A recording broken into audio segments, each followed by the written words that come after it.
मेरी जुत्ती खानी, मैंने कपड़े खानी, एक 5000 तो मैं को देता ये चालना वास्ते भजे ही नहीं मैं 5000 देता 5000 है दिल दी बैठी खानी 5000 दे दे मैं 5000 नहीं देनी तो तक कहीं दे सी 5000 दे तो 10000 वाला दे सा 5 10 दे सा तू मैं को डा दे 5 20 दे सा मेरा मौक तू गई मैं को डा हुए दे 5 कुछ अच्छा ना हो ठीक गया 5 20 दे तक 3000 रुपए दे सा इमे दूध वार दे बाद मेरा चिबड़े दी बारी ते दे सा आगे तक दे देना मी ना चिबड़े दी बारी ना आगे करना ने अबे आगे दी ये पैसे गुस्सा आके मैं देना मी तो को हाँ उधार शादार सारा खाते चलता रहेगा ना अच्छा हाँ ए मैं को देवे 10000 पहले 5000 होन देवे मैं को 3000 दे मैं को खाते बंद की गणिया तेरे को खाता तो बंद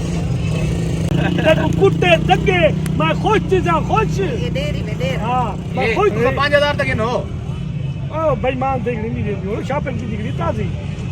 5000 दूर दी गाल है शॉपिंग दे विचों एक आइटम खिचा के ना दे सी चिट्टी नहीं करी है देखा ना दे सी बानो शहजादी तुसा सुने कि चाचे कोटो तू तो इना दा वैर उमे चलदा पे जिवें तुसा पहले रिठाई कोई नवी गाल कहनी मैं थींदे हर जवान नाल ही मैं थींदे चाचे दे बारे कुछ भी दसा सकदे ने जेड़ा ना चाचे दा एक रुख केड़ा है बिया रुख केड़ा है इने रुख दसा सकदे ने केड़े केड़े मैं हुन क्या कहां खड़ी बड़े बाजार है जा क्या कहां लेकिन शर्म आंदी गाल कर दो खुले आम कर दो ये लोटे दी चोट ये चाचे कोटा तू दी तारीफ सुना है चाचा कोटा तू दी क्या तारीफ है